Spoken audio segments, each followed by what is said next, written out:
Merci Olivier. Merci d'être là avec nous. Vous avez glissé un petit mot à Rémi, vous le connaissez bien. Ouais, super match. Incroyable. Super joueur. Ouais. Bon, ça a été difficile pour l'ACA. On peut chercher aussi les points positifs. Votre équipe, elle n'a jamais abandonné. Non, simplement, il y avait un écart sans doute de niveau. Là. Oui, tout à fait, on le savait.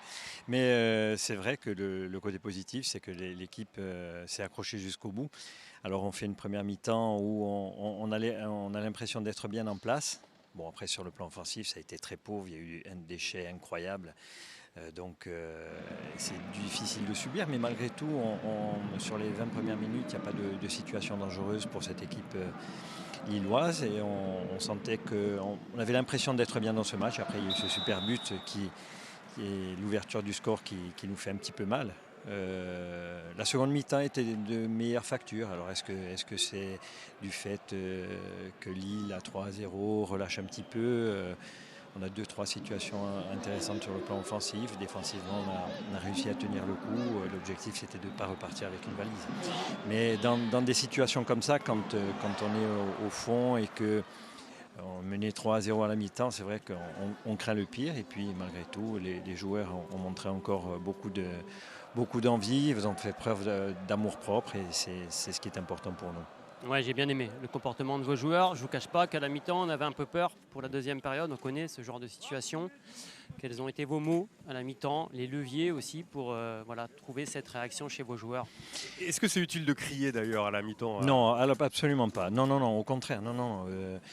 Moi, j'aurais simplement dit que j'ai essayé de rectifier certaines choses sur l'aspect défensif, qu'offensivement, il fallait que je n'étais pas habitué à avoir autant de déchets dans le jeu, même si on n'est pas à la hauteur d'une équipe comme le LOSC. Mais malgré tout, il y a des joueurs qui avaient un déchet incroyable dans ce jeu sur des passes faciles. Donc, je ne savais pas si c'était dû à la pression, si c'est dû... Mais bon, je pense que dans une fin de championnat comme la nôtre, il faut arriver à prendre un maximum de plaisir. Et le plaisir, il se prend aussi dans la réussite de ne serait-ce qu'un contrôle, une passe, et qui peut amener à des situations intéressantes, comme sur la seconde mi-temps, comme on a pu le voir sur la seconde mi-temps.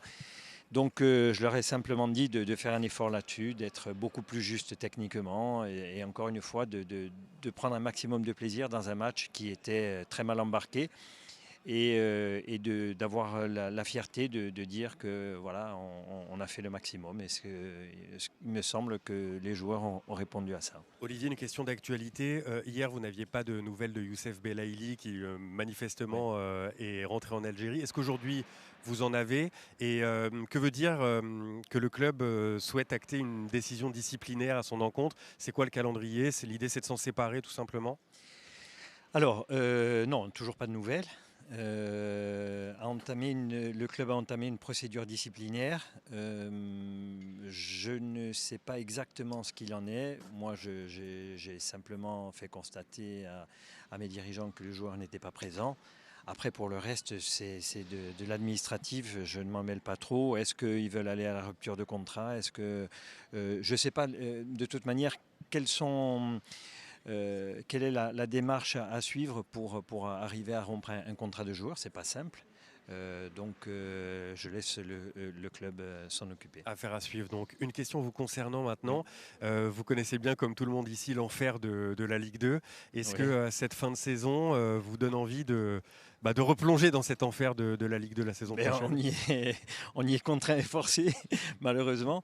Mais on travaille. À titre plus personnel, vous oui. avez envie d'y retourner Bon, ça ne me dérange pas. Au charbon? Ça ne me dérange pas. Non, ça ne me dérange pas du tout. Et on travaille en ce sens avec Johan, avec le staff, pour essayer de préparer au mieux la saison prochaine. Dominique, pour terminer?